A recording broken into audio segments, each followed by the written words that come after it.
take us to the Trailblazer League. Here we go, boys. There we go. Tier 2, the teleportation. We're just going to jump straight in. We're jumping straight into the tier relics. We're going to go straight through all of the relics. This is the first look. They just dropped literally 1 minute ago. All right, first tier 2 relic, we have Fairy's Flight. This must be unlocked in a bank as the player is given an item upon unlocking this relic. Players are given a fairy mushroom, which allows them to teleport to any fairy ring or spirit tree, provided they can access the destination. Actually, people were really close in terms of guessing what this relic did. One thing was everybody assumed you could just stick it at your feet and teleport to fairy rings. I didn't see anybody really guessing that you could use it for spirit trees. And it's really cool that it's actually going to be an item that you'll actually equip or just have in your inventory in order to teleport with. I think that's really cool to add as a relic option. Now for the next one of the tier 2, and I'm actually not going to be doing too much of a tier analysis, and I'm probably going to be doing that in a separate video. So if you do want to see some videos from me in terms of which relics are the best in my opinion, definitely hit that subscribe button if you haven't already. Oh, and I completely forgot, I was too excited about this post going live. Thank you guys so much for 1,000 subscribers on YouTube. The support has been absolutely insane. Thank you guys so much for that. We have grown massively over the last few weeks, and I could have not done any of it without you guys. So thank you for that. Now let's go ahead and continue with this video. The second of the tier 2 relics is Eternal Jeweler. And this must be unlocked. Okay, I guess all of these have to be unlocked in a bank because you will get an item to use them. So that's pretty sick. Now for the Eternal Jeweler, players will receive a Ring of Dueling, Ring of Returning, Ring of Wealth, Games Necklace, Skills Necklace, and Necklace of Passage. And the above items will no longer consume charges in addition to the Master Scrollbook, Slayer Ring, Glory, Dig Site Pendant, and Combat Bracelet. So not only do you have unlimited charges, but they also give you basically every piece of jewelry in the game. That one's pretty sick, I'm not gonna lie. Dig Site Pendant, you want to do a bunch of birdhouse runs? You would literally, after you get your first Dig Site Pendant, have complete unlimited charges on it for the rest of the league on just one pendant. That is insane. Alright, now for the final of the tier 2 teleportation is Last Recall. Players are given a Crystal of Memories, which allows players to teleport themselves back to the location where their most recent teleport occurred, excluding instances. Now that one's very interesting. I don't know if this one's just super underwhelming to me or if I'm just not big brain enough right now to understand where it could be used. That one's definitely going to need some relic analysis thinking going in behind that one because I am not sure. Alright, now for the tier 3 combat relics, and these were ones that we were massively looking forward to because we really didn't know what to expect. Husky was talking some big game that these things were going to be quite powerful. Let's go ahead and jump into the first one, which is the range one. And the attack speed of all ranged weapons is halved, rounded up. Before we even do anything else, that sounds pretty damn sick. Ranged attacks deal 10% more damage and have 100% increased accuracy against NPCs and 50% against players. So that means you're guaranteed to hit every single time you shoot an arrow or a bolt. That's insane. And 90% of ammunition is saved when using ranged weapons, excluding Chinchampas. Not gonna lie, we're starting off pretty hot already in the combat relics. Not gonna lie. Next one is Fluid Strikes, and this is the attack speed of all melee weapons is halved. Melee attacks have 25% increased accuracy, and players will take 15% less damage from all sources. Hit points regenerate at a rate of 4 per minute instead of 1. Okay, yep. Husky was fair enough to talk some big game. These things are coming out pretty hot right now, I'm not gonna lie. And then obviously for magic, the last one, we have attack speed of all magic weapons and spells are halved. Magic attacks have a 125% increased accuracy. Okay, so I'm assuming the 100% increased accuracy doesn't necessarily guarantee a hit if this one's bumped up all the way to 125. It might be a little too early in the morning. My brain might not be working properly. Something might have went over my head. I'm not 100% sure. Either way, 90% of runes are saved when casting spells. This includes powered staves. I'm assuming tridents. Wow, that's actually going to be insane as well. Damn, these freaking combat relics were very good. I'm incredibly looking forward to bossing with those, and I have no idea which one I'm going to pick yet. The Fluid Strikes with the 15% less damage and halved we're just going to be attacking so fast with every combat style, depending which one you pick. That's insane. All right, now for the tier 4, which is utility, we actually only have two. Only have 2 relics. I didn't see that one coming, I'm not going to lie. And I'm guessing these are returners. Unnatural Selection and Treasure Seeker, are they the exact same as in Twisted? Treasure Seeker is NPCs drop clue scrolls will have a 1 in 20. Okay, so no, it's a little more rare. Will be found 10 times more common for Geode's Nest. All unstarted clues are stackable, and all clues will have the lowest number of steps. So yes, it's very similar to the Twisted League, except I think it's just bumped from 1 to 10 to 1 to 20. I think that's the only difference. And then we have Unnatural Selection once again, and this is players choose their Slayer assignment, and superior Slayer monsters will have a 1 in 25 chance of appearing, and will always drop a clue scroll if they are able to drop one. In addition, they will roll their standard variance drop table 6 times, though this does not increase the amount of rolls on the superior creature's unique drop table. Both of those sound pretty good, I'm not going to lie. I didn't go with the Treasure Seeker in Twisted League, and I definitely regretted that one.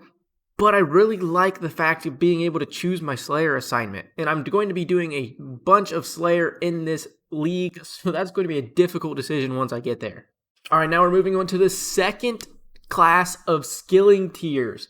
And I know I've mentioned this in a previous video, but there's definitely going to be some big synergies between these and the first relics because they're the same class. And the same thing goes for these tier 3 and tier 6 because we'll get combat once again. Before we go to tier 6, let's do the tier 5s. First one is Botanist, and this is one I was super interested in because it was a potion. Farming ticks occur every minute instead of 5, allowing crops to grow 5 times faster. I think that was a bonus in Twisted League somewhere. I don't remember what relic it was included in. Resources harvested are multiplied by 2. Extra resources will not grant additional experience. Okay, so kind of similar to the first relic, except they don't give bonus experience, but I assume that actually works with farming as well, which the first relic does not. Creating potions will give their 4-dose variant, and players have a 95% chance of saving their secondary. Yes, that sounds very good. And stats boosted above the player's base level will not drain over. Stats boosted above the player's base level will not drain over time. So you're telling me if I drink 1 dose of like a super attack, it doesn't drain? Am I misunderstanding that, or is that how that works? Because that sounds disgustingly good. Maybe it doesn't include combat because it's a skilling relic, but I don't know. We'll have to do some more thinking about that one, but that sounds pretty dirty. All right, now for the Infernal Gathering, we have must be unlocked. Okay, we get another item one. Must be unlocked because you've given an item upon unlocking this relic. The player is given a set of Trailblazer tools that act as undegradable variants of crystal tools with no requirements. So you get a Trailblazer axe, which any logs... Oh, get out of here. Any logs are burned, granted fire-making experience regardless of level. Any ore mined will be smelted into a metal bar if applicable, granting smithing experience. And any fish caught or cooked, granting cooking experience regardless of level requirements. If equipped, it will work for fish that don't require a harpoon to be caught. Example, trout. Okay, so that one definitely has some solid uses as well. I don't really know which one's going to be the best. I think personally with a PVM route, I feel like Botanist is going to be the best. We'll have to do some in-depth thinking about that one though. I'm actually not going to go over Equilibrium. I already touched on that one in a video. If you do want to learn about Equilibrium, check out the video I posted on my channel. Definitely a little weird one, but has a very high potential of helping you get 99s a lot faster depending on one of your first relics as well. Goes really well with Production Master. All right, now moving on to our final relics, and these are the Tier 6 combat relics. First one is Draining Strikes. All attacks have 10% increased accuracy and 10% increased damage. This stacks with all of the first 3 relics. Okay. Any successful hit will have a 50% chance of restoring the player's hit points and prayer points by 10% of the damage dealt. This relic does not work for multi-target attacks such as Chinchompas or burst spells or special attacks. However, it will work with the Scythe of Bitcher's initial hit, as well as the secondary hits if those hits damage the same target as the initial. Okay. Solid. Moving on. Exploding attacks. This sounds like some Chinchompa shit right here. All attacks have 10% increased accuracy and increased damage. Okay, so that's the same. And that's the same for all 3 of these. We're just going to go ahead and skip that. Regardless of which one you pick, you get increased accuracy and damage by 10%. So just a little marginal bump, just to add on top of the damage you're already putting out. But for exploding attacks, any successful hit to the primary target will hit up to 5 additional targets as well, dealing the same damage to them as the primary. Okay. This relic does not work for multi-target attacks, such as the Scythe of Itcher and burst spells, or special attacks, and will only work in multi-combat areas. So, right off the top of my head, I can't think of very many multi-areas, but let's just say, okay, I know Dagonoths in Waterbirth Island, those are multi. Let's just say you hit 1 of 15. You could potentially hit up to 5 different targets the exact same damage. Very interesting. Very interesting. That could be very good. I can't think of any multi-places off the top of my head, so it doesn't sound as good as it probably is to me. That's going to save a lot of time in terms of killing things in multi-areas. That is for sure. Especially if you have a Slayer task that's in a multi-area, you could be slaughtering through tasks. But I assume, apart from getting Slayer XP, this won't buff combat XP, so that is one thing to know. But you would be getting some insane Slayer XP if you're in a multi-area hitting 15s and 5 different monsters all get hit 15s at the exact same damn time. And now for the final relic we are going to discuss that was just released, and it is the Weapons Specialist. And the player's special attack energy regenerates at a rate of 30% every 30 seconds instead of 10. And special attacks that cost more than 20% will cost 20% instead, such as the Bando's Godsword. So all special attacks that cost more than 20% will only cost 20. So you could literally use a Bando's Godsword spec 5 times. Okay. Those ones, all 3, have some very unique and niche uses. That one's going to require a lot of analysis on like your play style and what you bosses and stuff you plan on doing, because these things can be very good. But right now, off the top of my head, and it being 5 o'clock in the morning, I can't think of anything. I apologize. I will be doing in-depth analysis of each tier though in the future, so make sure you do hit that subscribe button. That will be happening. We are going to go ahead and call it there.